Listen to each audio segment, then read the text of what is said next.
سیدنا عکاشہ بن محسن رضی اللہ عنہ جلیل القدر صحابی ہے۔ غزوہ بدر میں وہ لڑ رہے تھے کہ ان کے ہاتھ میں جو تلوار تھی وہ ٹوٹ گئی۔ وہ بارگاہ رسالت میں حاضر ہوئی تو آپ صلی اللہ علیہ وسلم نے انہیں ایک لکڑی عطا فرمائی۔ ارشاد ہوا، اے عکاشہ تم اس کے ساتھ لڑو۔ جب انہوں نے حضور نبی اکرم صلی اللہ علیہ وسلم سے وہ لکڑی اپنے ہاتھ میں لے لی تو لوہے کی مضبوط اور چمکدار لمبی بہترین تلوار بن گئی۔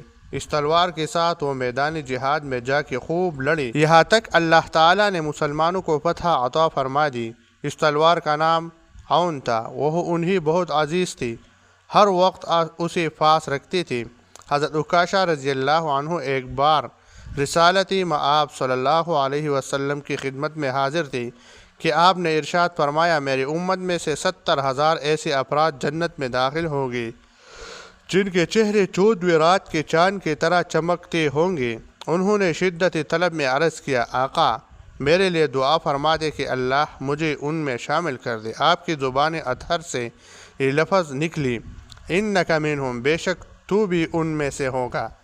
اب ایک اور انصاری صحابی کی جی میں آیا کہ میں بھی دعا کرا لوں، تو انہوں نے بھی آپ صلی اللہ علیہ وسلم سے عرض کی، اے اللہ کے رسول میرے لیے دعا فرمائیں، اللہ مجھے بھی ان میں شامل کر دے۔